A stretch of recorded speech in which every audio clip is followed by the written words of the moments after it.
السلام عليكم ورحمة الله وبركاته. بسم الله الرحمن الرحيم. الحمد لله رب العالمين والعاقبة للمتقين والصلاة والسلام على أشرف الأنبياء والمرسلين نبينا وحبيبنا وإمامنا وقدوتنا وقرة أعيننا وقائدنا محمد وعلى آله وصحبه أجمعين. سبحانك لا علم لنا إلا ما علمتنا إنك أنت العليم الحكيم. رب اشرح لي صدري ويسر لي أمري واحلل عقدة من لساني يفقه قولي واجعل لي وزيرا من أهلي. رب زدني علما رب زدني علما رب زدني علما. اللهم إنا نسألك علما نافعا ورزقا طيبا وعملا متقبلا. اللهم أرنا الحق حقا وارزقنا اتباعه وأرنا الباطل باطلا وارزقنا اجتنابه. اللهم احسن عاقبتنا في الأمور كلها وأجرنا من خزي الدنيا وعذاب الآخرة.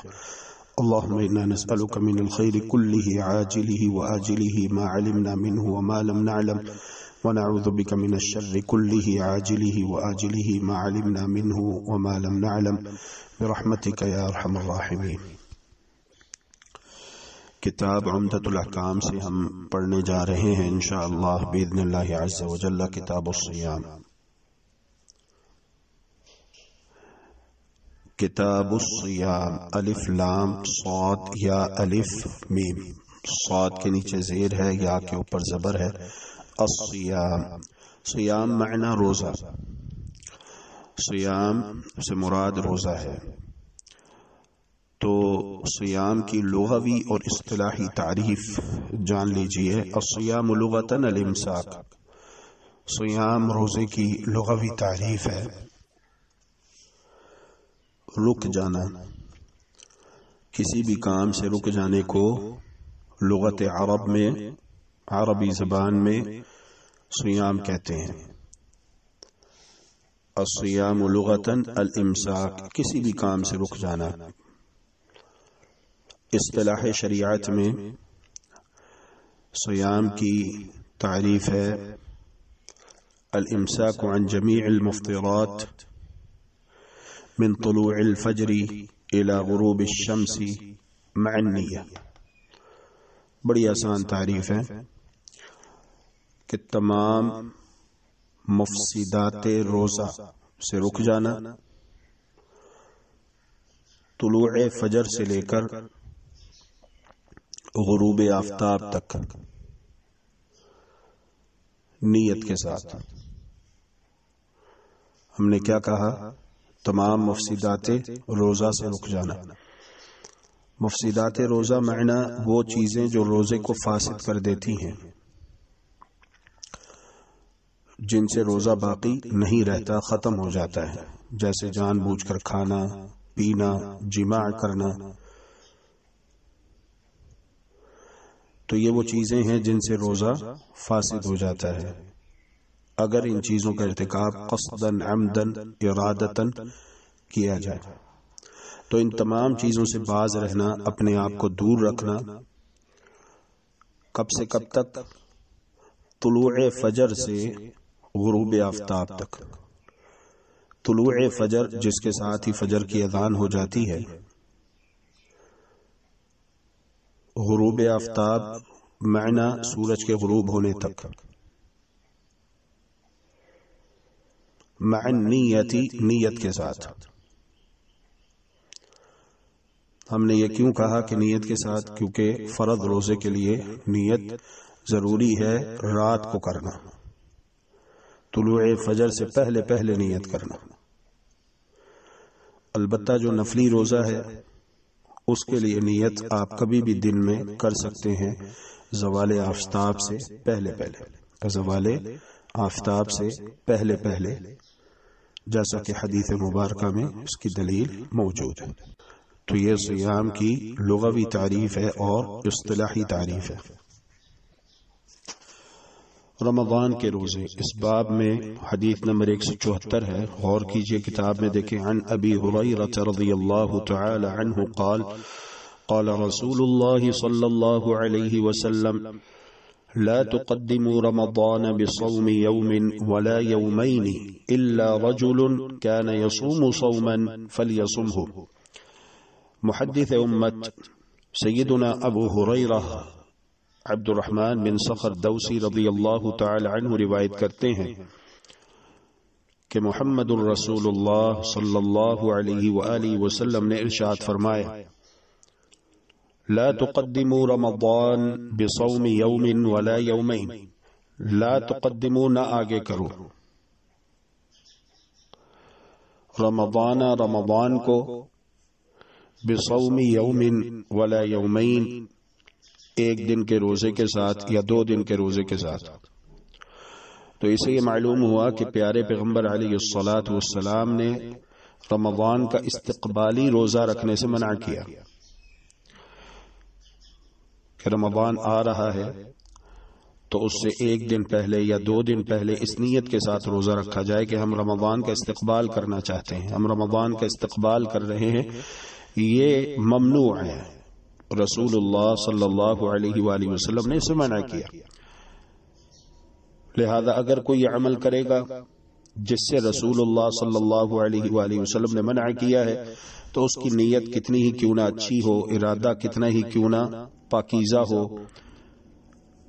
اخلاص کوٹ کے بھرا ہوا ہی کیوں نہ ہو، لیکن چونکہ اس کا یہ عمل سنت سے ثابت نہیں ہے، لہذا اللہ تبارک و تعالی اسے کوئی نیکی نہیں دے گا، کوئی اجر نہیں دے گا، کوئی ثواب نہیں دے گا، اسے کوئی اجر و ثواب نہیں ملے گا، اللہ راضی نہیں ہوگا، بلکہ الٹا اللہ سبحانہ و تعالی اس پہ ناراض ہوگا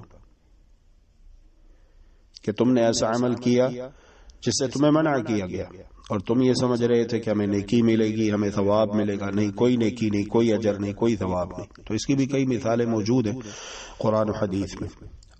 تو بہرحال مسئلہ یہاں پر یہ ہے کہ اگر کسی نے روزے رکھنے ہیں تو وہ شعبان کے مہینے میں نصف اول میں رکھ سکتا ہے، ماہ شعبان کے نصف اول میں رکھ سکتا ہے، جیسا کہ ایام بیض کے روزے ہیں 13 شعبان، 14 شعبان، 15 شعبان۔ باقی نصف ثانی میں روزے رکھنا اس سے منع کیا گیا ہے، ایک بات۔ اور دوسری بات یہ ہے کہ استقبال رمضان کا روزہ رکھنے سے بھی منع کیا گیا۔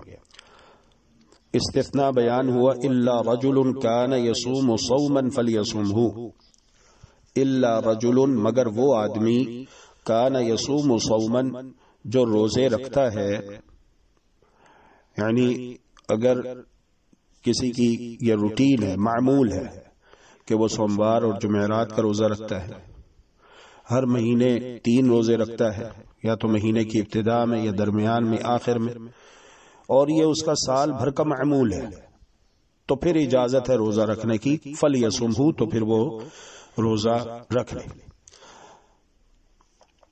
البتہ رمضان کے لیے اپنے آپ کو تیار کرنا چاہیے ابھی سے ہی۔ اور استقبال رمضان کے تعلق سے چند ایک اہم باتیں۔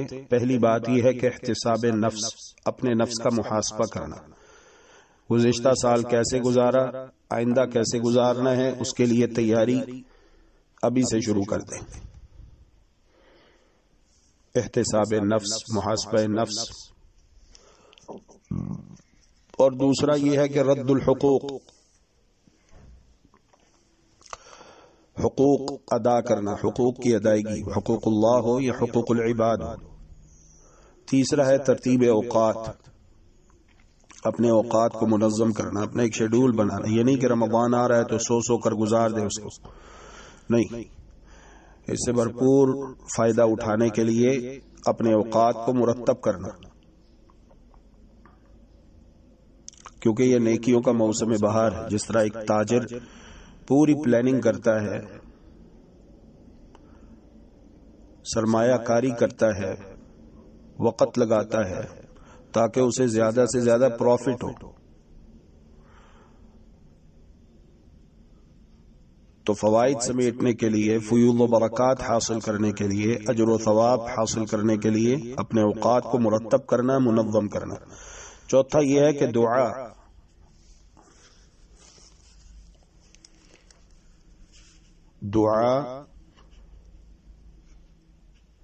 بأن يبلغنا الله سبحانه وتعالى هذا الشهر المبارك، کہ اللہ رب العالمین ہمیں یہ مبارک مہینہ نصیب فرمائے اپنی رحمت سے، اور اس میں صیام و قیام کی بھرپور توفیق عطا فرمائے۔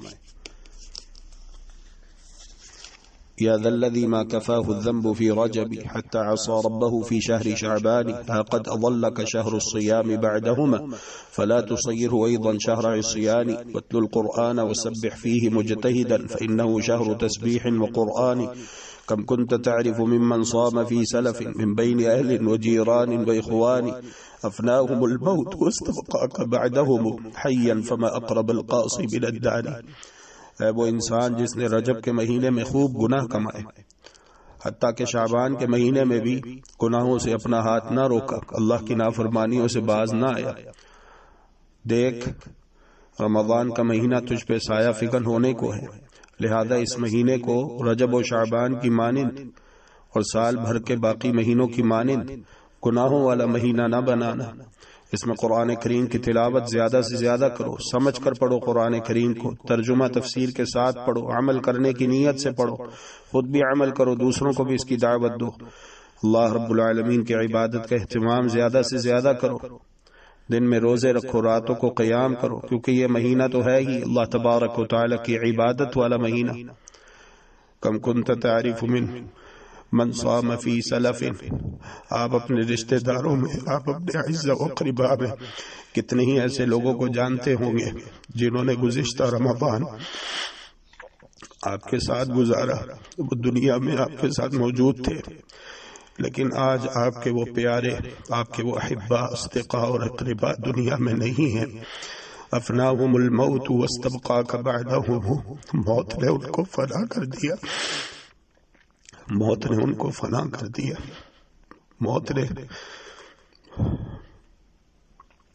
انہیں مٹی کے نیچے لے گئی، واستبقاک بعدہم، اور آپ کو ان کے پیچھے چھوڑ دیا، حیا زندہ، فما اقرب القاصی من الدانی، تو یاد رکھو جس طرح وہ اپنا وقت دنیا میں پورا کر کے چلے گئے، ایسے ہی ہم سب عن قریب اپنا اپنا وقت پورا کر کے دنیا سے جانے والے ہیں۔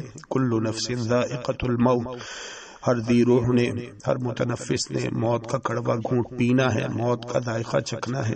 کل من علیہا فان ویبقى وجہ ربک ذو الجلال والاکرام، ہر ایک کے لیے فنا لکھی جا چکی ہے، جمیع مخلوقات کے لیے اللہ رب العالمین جو خالق مالک ہے، شہنشاہ کائنات ہے، بادشاہ مطلق ہے، معبود برحق ہے، وہ فنا لکھ چکا جمیع مخلوقات کے لیے، باقی رہنے والی ذات وَيَبْقَى وَجْهُ رَبِّكَ ذُو الْجَلَالِ وَالْإِكْرَامِ، فقط اللہ ذو الجلال والإکرام کی ذات ہے۔ اللہ اکبر، لا الہ الا اللہ، صلی اللہ وسلم علی نبینا محمد وعلى آلہ وصحبہ۔ اللهم إنك عفو تحب العفو فاعف عنا، اللهم إنك عفو تحب العفو فاعف عنا، إلهنا فاعف عنا، فاعف عنا يا كريم۔